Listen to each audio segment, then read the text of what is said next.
Assalamualaikum warahmatullahi wabarakatuh. Perkenalkan, nama saya Adi Rahmadianto, jurusan Budidaya Perairan, Fakultas Pertanian, Universitas Dr. Sutomo, Surabaya.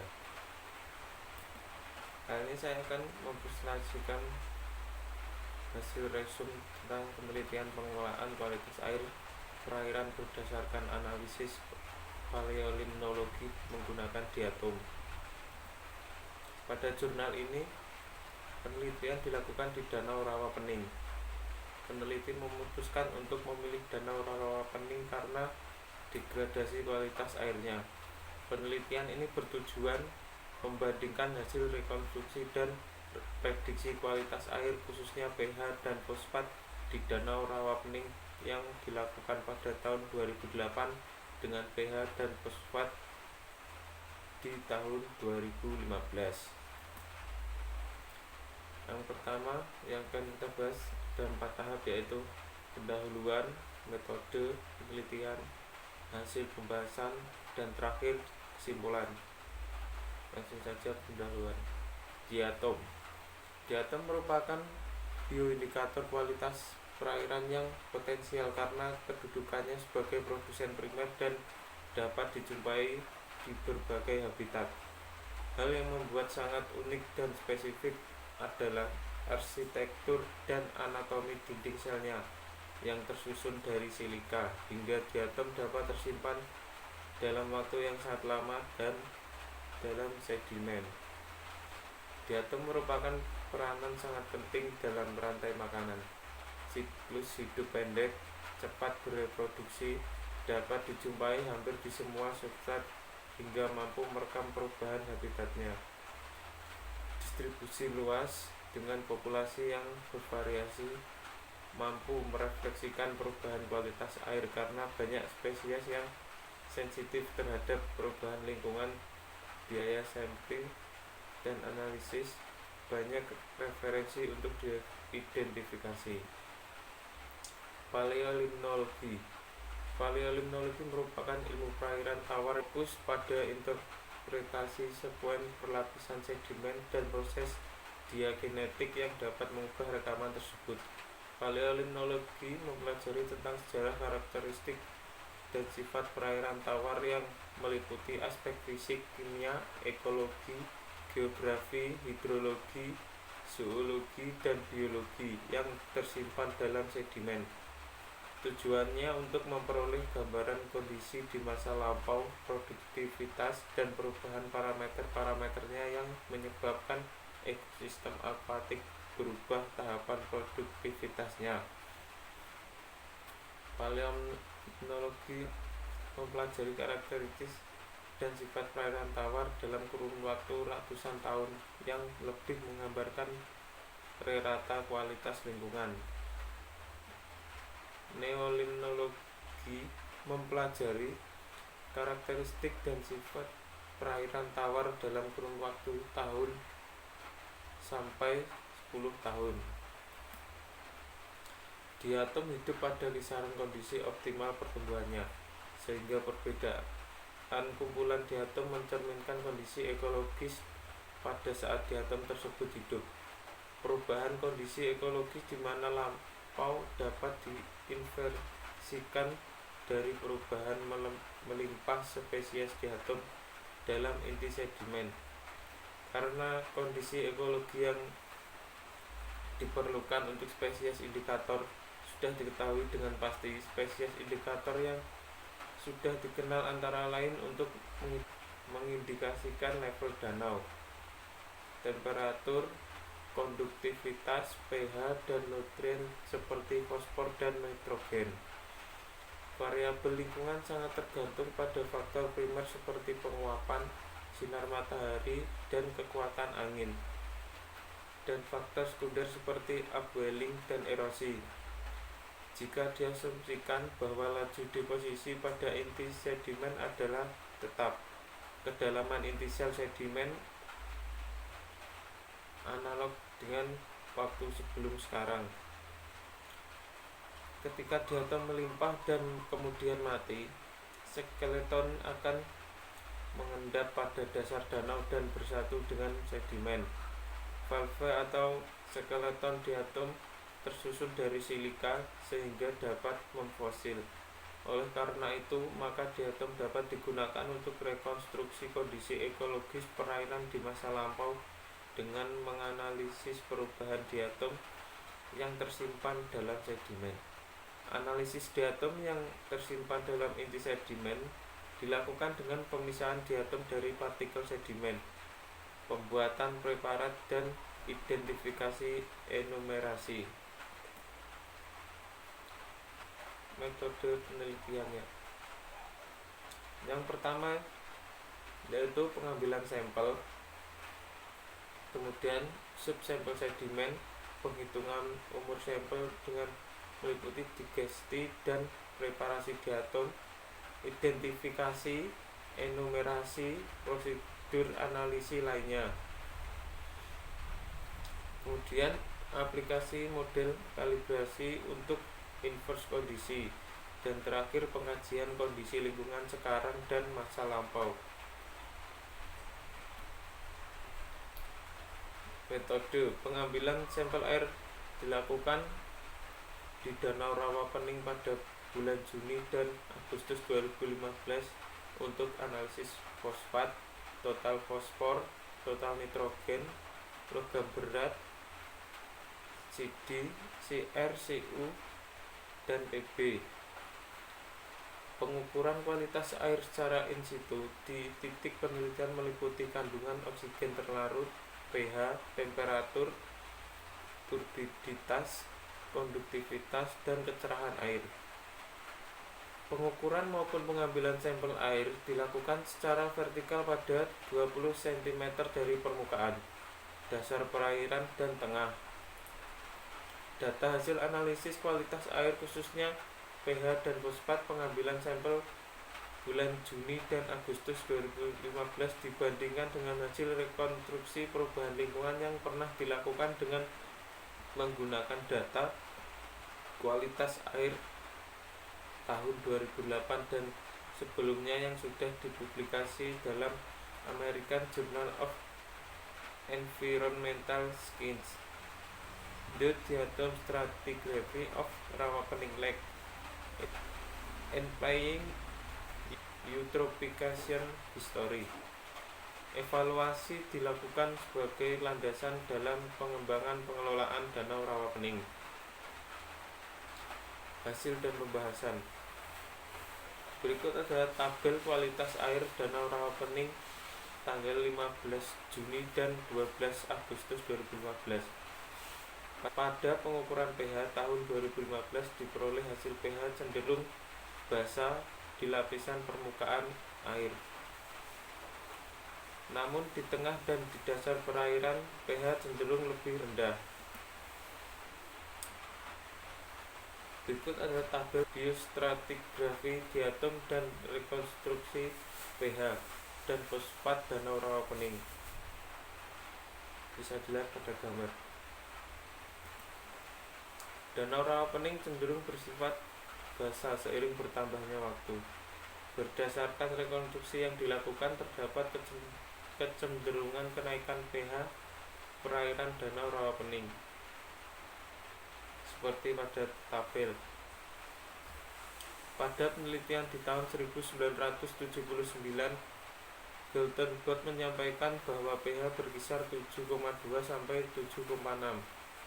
Pada tahun 1999, pengendalian dampak lingkungan sampai Pusat Penelitian Lingkungan Hidup Undip mendapatkan pH berkisar antara 7,5 sampai 8,8. Pada penelitian di tahun 2003 didapatkan pH berkisar antara 6,5 sampai 7,7. Pada penelitian di tahun 2004 dan 2015 pH di sungai dan Danau Rawapening cenderung netral kecuali di sumber mata air Bukit Cinta dan Pulau Terapung dengan pH tertinggi 9,52 di sumber mata air. Hal ini mengindikasikan bahwa sejak tahun 1990 hingga 2008 pH Danau Rawapening bervariasi antara 6,5 sampai 9. Berdasarkan status trofik, Danau Rawapening saat ini termasuk kategori eutrofik hipereotrofik, yang berarti sangat kaya akan nutrien, dengan kandungan total nitrogen lebih dari 1,9 mg per liter, total fosfor lebih dari 0,1 mg per liter.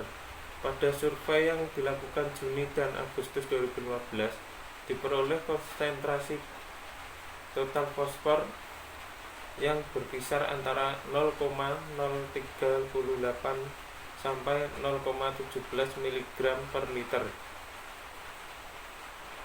yang berarti kategori eutrofik hipereotrofik. Kondisi inilah yang menyebabkan pertumbuhan tidak terkontrol atau blooming dari tumbuhan air seperti enceng gondok, hidrilla, dan salvina. Tingginya kandungan fosfor perairan disertai dengan keberadaan nitrogen dapat memicu terjadinya blooming tumbuhan air, sehingga dapat menghambat penetrasi oksigen dan sinar matahari. Tahun 1976, kadar ortofosfat Danau Rawapening 0,003 sampai 0,6 mg per liter, sehingga di sebagian lokasi bersifat oligotrofik, namun di lokasi lainnya bersifat eutrofik. Kondisi eutrofik dari Danau Rawapening sudah terjadi sejak tahun 1970-an, di mana program intensifikasi pertanian mulai marak dilakukan. Namun semakin meningkat dan berkembangnya peternakan di daerah hulu sungai berkontribusi sangat besar atas naiknya nitrogen ke perairan. Untuk Danau Rawapening, blooming enceng gondok yang terjadi sekarang sudah lebih dari 70%, hingga memicu pendangkalan danau karena sistem perakaran enceng gondok memungkinkan trapping sedimen yang tinggi. Adanya erosi yang tinggi yang masuk ke danau dari perbukitan sekitar danau dengan kemiringan hampir 45 derajat akan terikat dalam perakaran enceng gondok, sehingga mempercepat pendangkalan danau. Diprediksi bahwa Danau Rawapening akan menjadi daratan pada tahun 2021. Oleh karena itu, guna mengatasi problem enceng gondok, maka masuknya nutrien khususnya nitrogen dan fosfor ke perairan harus dikurangi guna menurunkan eutrofikasi. Hal ini dapat dilakukan dengan membuat instalasi pengolah limbah di hilir sungai sebelum masuk ke danau.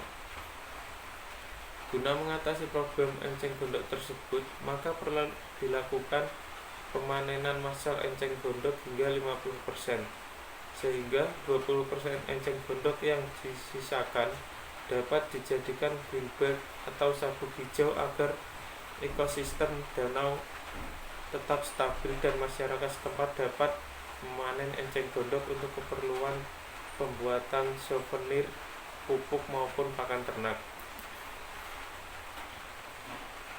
Pada tahun 2010, berdasarkan pendataan yang dilakukan secara langsung, diperoleh peningkatan jumlah keramba menjadi 1.249, terdiri dari 654 keramba tancap dan 595 keramba jaring apung yang menempati area seluas 3,78 hektar. Meskipun ada kecenderungan bertambahnya jumlah keramba di Danau Rawapening, namun produktivitas perikanan fluktuatif dan cenderung menurun.